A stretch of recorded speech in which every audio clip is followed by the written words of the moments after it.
Oke, halo semuanya. Jumpa lagi dengan saya Yulia Agnesia di mata kuliah Matematika Diskrit. Pada minggu ke-11 ini, kita akan melanjutkan pembahasan mengenai graf bagian ketiga. Nah, di graf bagian ketiga ini, tepatnya di sesi 1, itu kita akan membahas beberapa hal ya. Nah, sebelumnya, referensi yang saya gunakan untuk pembuatan slide ini adalah buku, dan sebenarnya ada presentasi dari UPN yang 3, kemudian buku website. Nah, subtopik yang akan kita bahas pada sesi 1 ini adalah graf planar dan graf bidang, kemudian rumus Euler, ketaksamaan Euler, teorema Kuratowski, lintasan dan sirkuit Euler, dan yang terakhir adalah lintasan dan sirkuit Hamilton. Nah, jadi ke-6 topik ini nanti ada, jadi di topik pertama diharapkan kita bisa, mahasiswa itu bisa menentukan apakah suatu graf itu planar atau tidak. Nah, nanti menggunakan rumus Euler, mahasiswa bisa menentukan entah itu sisi, entah itu simpul, entah itu wilayah dari suatu graf planar menggunakan rumus Euler. Dan untuk ketaksamaan Euler, di sini diharapkan menggunakan ketaksamaan ini, kita bisa menentukan berapa banyak sisi, entah itu baik itu sisi, simpul dari suatu graf planar.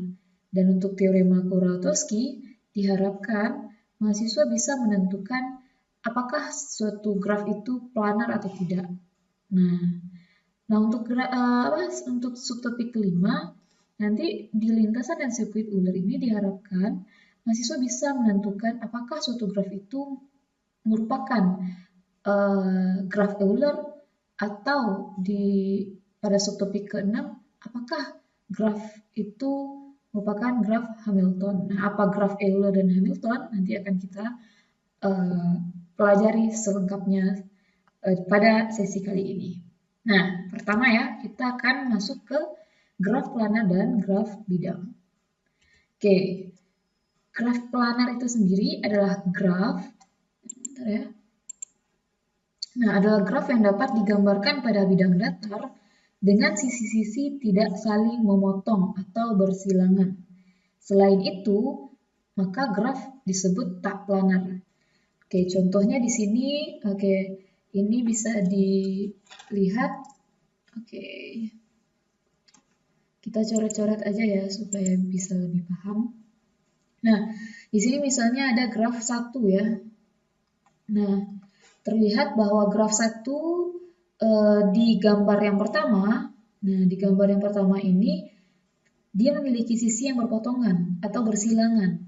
Nah, graf ini bisa disebut graf planar apabila kita bisa menemukan bentuk lain. Nah, kita konversi atau kita cari bentuk lainnya sedemikian sehingga tidak ada sisi-sisi yang berpotongan atau bersilangan pada bentuk yang barunya. Nah, seperti itu ya. Jadi di sini untuk sisi yang diagonal yang mengarah ke sebelah kiri ini kita tarik keluar, sehingga dia bisa digambarkan seperti ini nih. Nah, pada akhirnya dia tidak memotong sisi yang ada di diagonal sebelahnya. Nah, ini adalah contoh graf planar. Ini adalah graf planar. Nah, untuk contoh kedua, ini G2 misalnya. Di sini kita punya banyak sisi yang bersilangan ya, atau berpotongan. Nah, kita akan mencari apakah graf G2 ini bisa dibentuk ke graf yang atau bisa digambarkan dengan tidak ada sisi yang berpotongan. Kita coba. Oke, untuk sisi yang mendatar ini atau horizontal kita tarik keluar sehingga bisa kita gambarkan seperti ini. Lalu sisi-sisi yang sebelah kiri dan kanan ini yang berdiagonal yang miring kiri dan kanan ini kita tarik keluar. Tapi dia masih tetap menghasilkan perpotongan nih di sini. Nah, dengan begitu kita tidak bisa menyebutnya dengan graf planar. Jadi pada akhirnya ini disebut dengan graf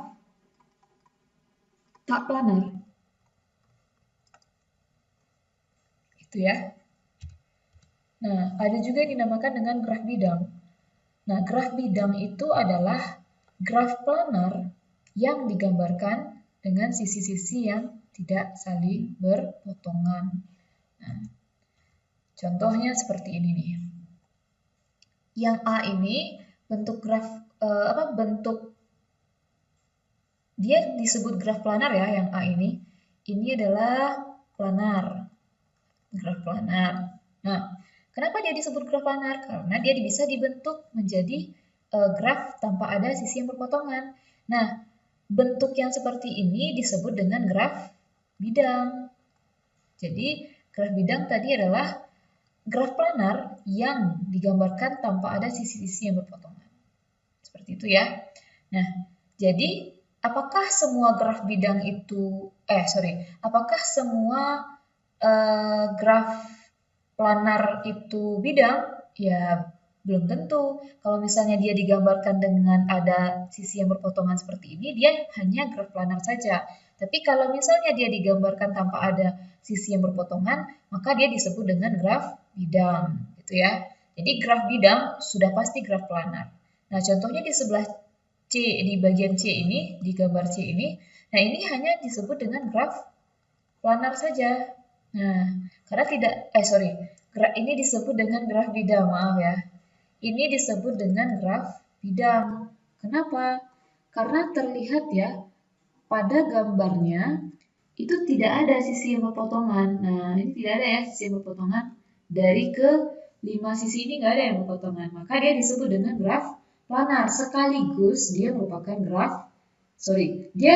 graf bidang dan sekaligus merupakan graf planar. Seperti itu ya. Oke, untuk latihan, silakan dicoba untuk menggambarkan graf bidang dari graf planar ini. Jadi ini sudah diketahui ya kalau ini itu adalah graf planar. Nah, jadi kalian diminta untuk menggambarkan graf bidangnya. Apa itu graf bidang?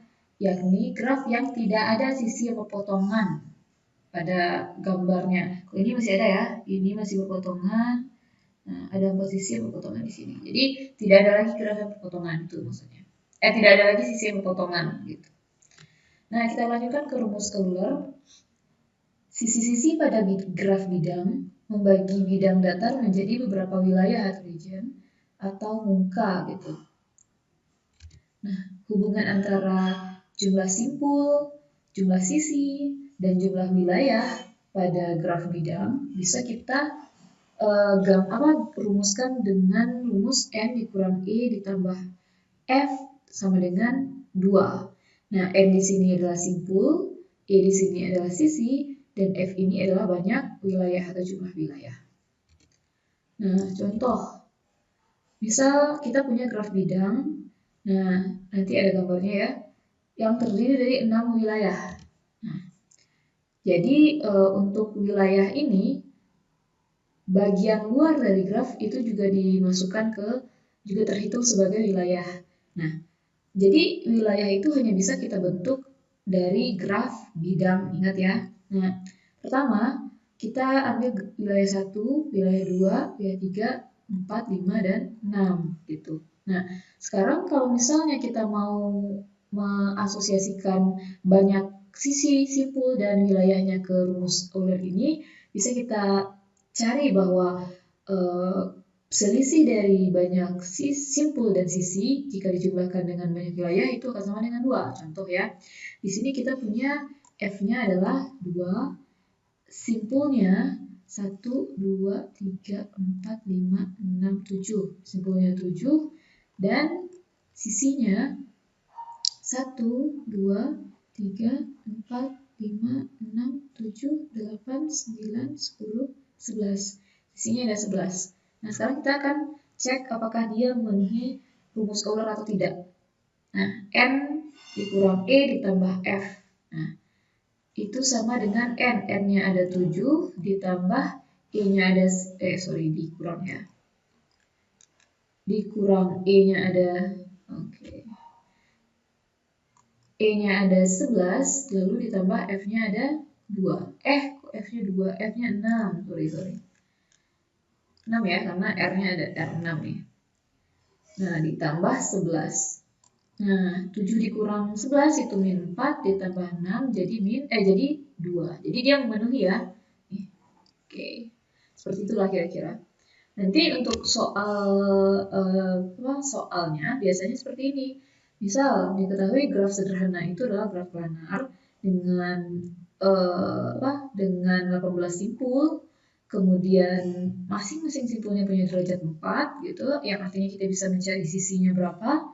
Nah, sebelum kita cari wilayah, pastinya kita kita pasti tahu bahwa graf planar ini akan bisa direpresentasikan ke graf bidang dulu. Nah, sehingga nanti kita bisa menentukan banyak wilayah yang dibentuk oleh graf tersebut. Nah, pertanyaannya, berapa banyak wilayah yang terbentuk?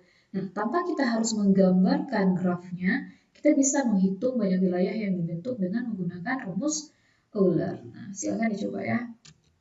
Oke, sekarang kita masuk ke ketaksamaan Euler. Pada graf planar sederhana terhubung, nah, jadi ada kata-kata terhubungnya ya di sini. Graf planar sederhana terhubung dengan F buah wilayah dan N buah simpul. Oke. Sorry, di sini harusnya N ya. Nah, dan syarat N-nya itu harus lebih besar atau sama dari 3. Dan E buah sisi dengan syarat banyak sisinya harus besar dari 2. Di sini diasumsikan bahwa setiap wilayah itu dibatasi oleh minimal 3 sisi. Maka berlaku ketaksamaan Euler E kurang atau sama dengan 3N yang kurang 6. Atau banyak sisi itu jumlahnya akan kurang atau sama dengan 3 dikali banyak simpul dikurang 6. Nah, ketaksamaan ini yang disebut dengan ketaksamaan Euler. Nah, ini ketaksamaan Euler.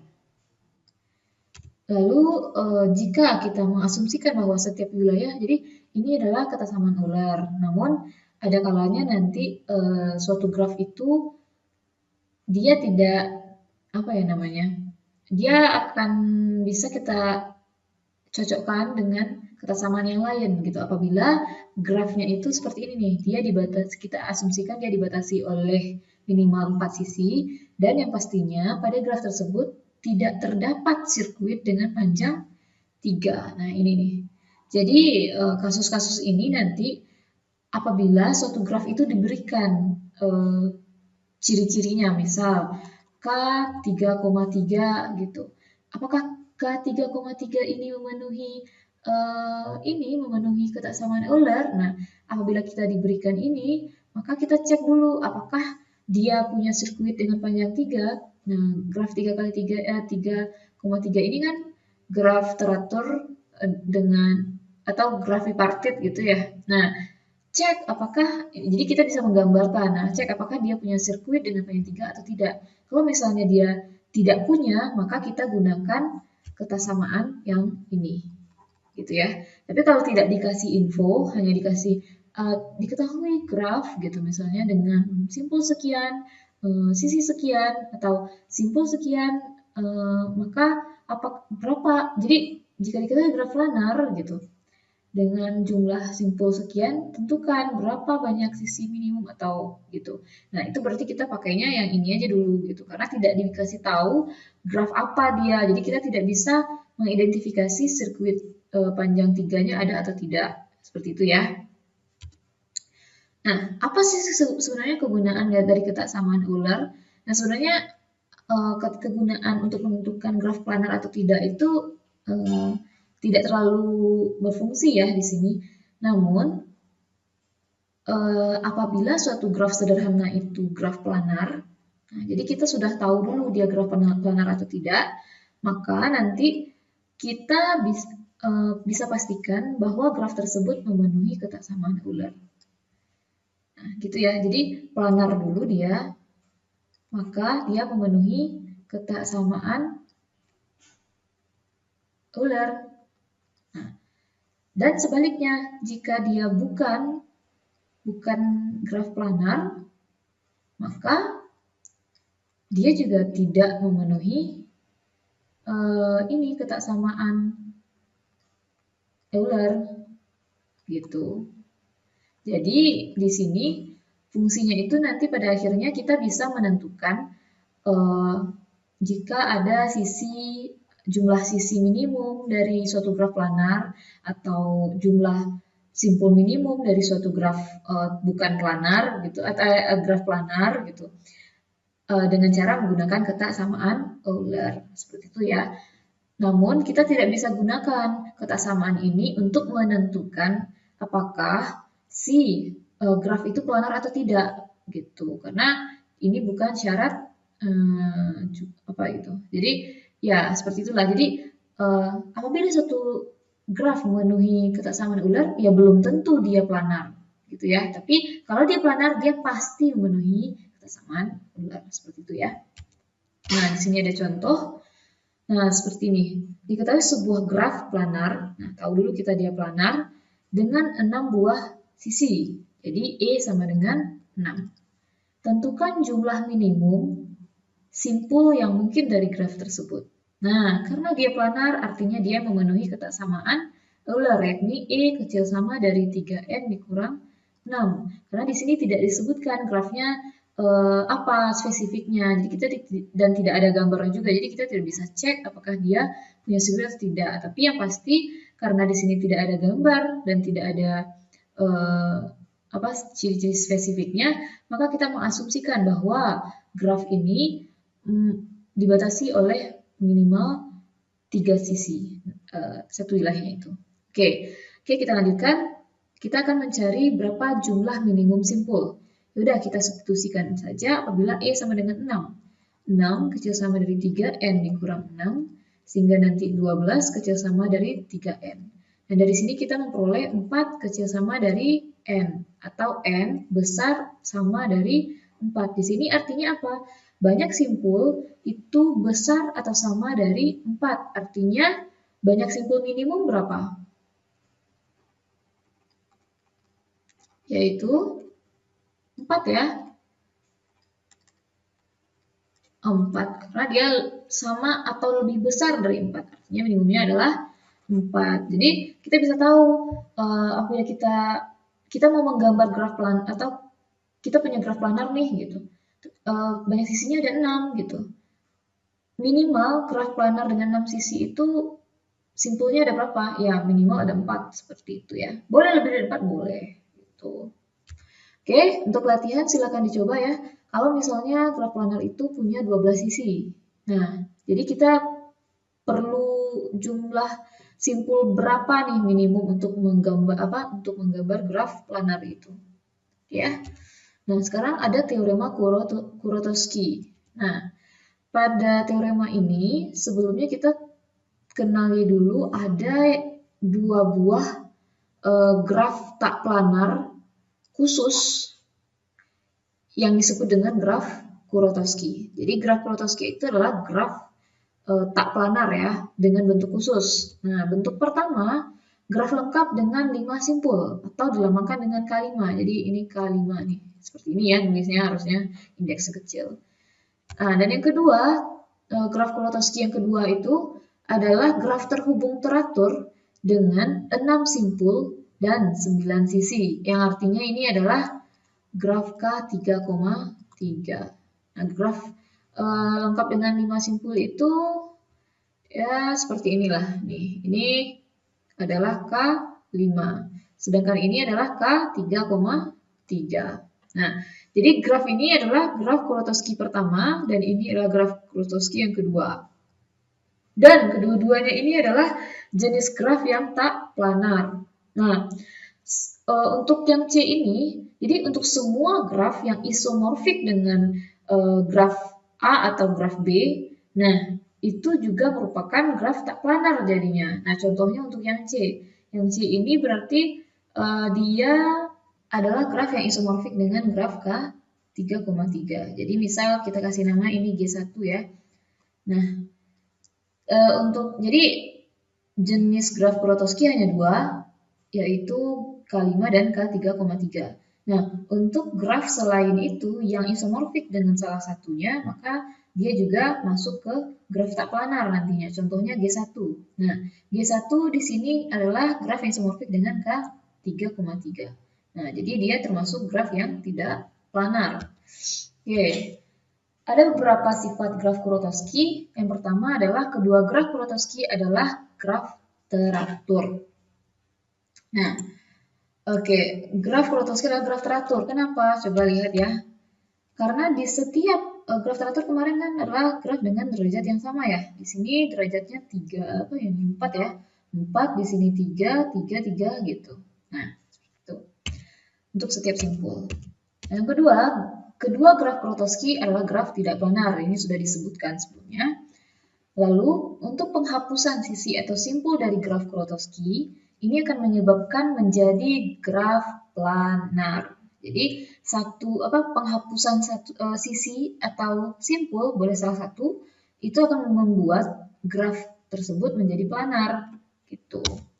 Dan yang keempat, graf Kuratowski pertama adalah graf tidak planar dengan jumlah simpul minimum. Jadi K5 itu adalah graf tidak planar dengan jumlah simpul minimum. Jadi kalau ada pertanyaan, apa jenis graf atau apa contoh graf tidak planar dengan jumlah simpul minimum? Ya, jawabannya adalah K5. Dan apabila ditanyakan apa graf tidak planar dengan jumlah sisi paling minimum, ya itu jawabannya adalah K3,3 gitu ya. Atau dilihat lagi nih. Jadi kalau bisa dibilang graf planar dengan jumlah simpul minimum itu adalah jumlah simpul 5. Nah, sedangkan untuk jumlah minimum sisi yang tidak planar itu adalah 9 sisi gitu ya. Oke, sekarang kita lanjutkan. Oke, kegunaan teorema Kuratowski itu apa sebenarnya gitu ya. Bukan kegunaan teorema sih sebenarnya.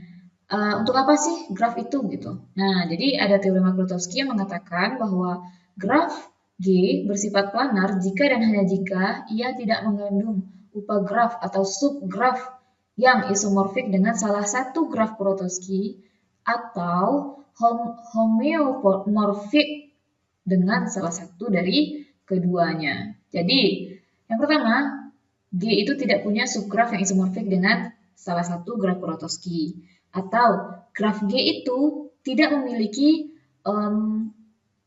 atau tidak homomorfik dengan salah satu dari kedua graf Kuratowski ini juga. Jadi ada dua hal ya yang bisa kita cek. Nah, apa sih graf homeomorfik itu? Graf homeomorfik itu adalah dua buah graf yang apabila salah satu graf dapat diperoleh dari graf yang lainnya dengan cara menyisipkan atau ini membuang ya, membuang. Kenapa membuang? Jadi cara menemukan, nah ini.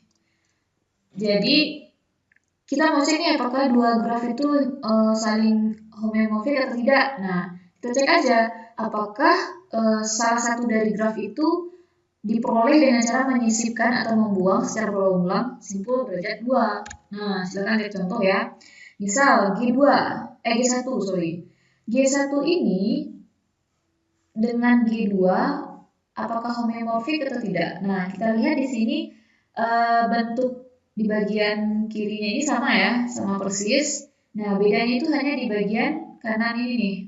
Nah, di sini ada simpul, di sini tidak ada simpul. Artinya, G2 ini diperoleh dengan cara membuang satu simpul yang berderajat 2. Nah, ini nih. Simpul berderajat 2 dibuang berarti. Nah, artinya karena G2 diperoleh dengan cara membuang sebuah simpul berderajat 2, artinya G2 itu homeomorfik dengan G1 atau sebaliknya. Gitu ya. Nah, untuk G3 bagaimana? Nah, G3 itu kita peroleh dari G2 karena di bagian kanannya ini udah sama nih lengkungannya. Cuman bedanya ada di bagian kiri, tepatnya di sisi atas. Di sini ada dua simpul tambahan Itu artinya bahwa G3 ini diperoleh dengan cara menyisipkan dua simpul yang berada dua, ya ini berada dua karena dia punya sisi yang keluar atau sisi dua buah sisi ya yang dari simpul ini juga. Nah, maka G3 di sini dia homeomorphic dengan G2. Nah, itu maksudnya. Oke. Nah, contohnya di sini penggunaan teorema Kuratowski ya. Kita akan mencek kepelanan graf dengan menggunakan teorema ini. Nah, graf G2 ini bukan graf planar karena ia mengandung upah graf G1 yang sama dengan K3,3. Nah, ini berarti dia memakai syarat yang pertama ya, upah graf isomorfik dengan salah satu graf. Nah, ini. Jadi dia boleh pakai subgrafnya isomorfik dengan Kuratowski atau homeomorfiknya yang merupakan salah satu dari graf Kuratowski. Nah, di sini kita lihat bahwa contohnya itu seperti ini. Kita punya graf G. Nah, graf G ini kita bentuk subgraf dari graf G ini yaitu G1. Nah, kenapa ini adalah subgraf? Karena bisa dilihat ya, di sini himpunan simpulnya ada 6, yang artinya himpunan simpul G-nya ada 6 dan himpunan simpul G1-nya itu juga ada 6 ya, yang merupakan himpunan bagian dari G. Nah, sedangkan sisinya itu kalau yang simpul tadi sama persis gitu ya dengan si G, sedangkan sisinya di sini terlihat bahwa sisi yang lengkung atas dan bawah itu tidak ada pada graf G1. Nah, berarti himpunan sisi G1 merupakan himpunan bagian dari himpunan sisi G. Ini berarti adalah subgraf dari G. Nah, terlihat bahwa subgraf G ini sama dengan K33. Nah, ini adalah K3,3. Nah, ini sama persis malah, sama. Jadi dia tidak isomorfik. Jadi dia bisa dibilang sangat merupakan graf yang sama gitu ya. Nah, sehingga dengan begitu kita bisa sebut bahwa graf G ini bukan graf planar gitu ya. Nah, untuk latihan silakan dicoba. Ini sebenarnya graf pertesan kalau nggak salah ya namanya. Nah, graf ini silakan dicek apakah graf ini termasuk graf planar atau tidak gitu ya, menggunakan teorema dari Kuratowski. Nah, graf Petersen ini. Nah, berarti kita bisa cek apakah subgraf atau upah grafnya itu isomorfik dengan K5 atau K33 gitu ya. Nah, ini apakah dia seperti ini atau apakah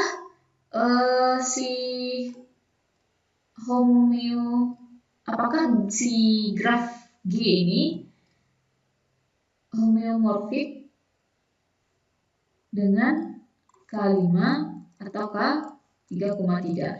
Jadi si G ini homeomorfik dengan K3,3 ini sebenarnya kita bisa cek subgraf dari si homeomorfik ini subgraf dari G ini apakah dia homeomorfik dengan K5 atau K3,3 itu sebenarnya. Oke. Nah, sekarang itu sudah selesai berarti untuk materi tentang materi graf yang berhubungan dengan graf planar dan graf bidang.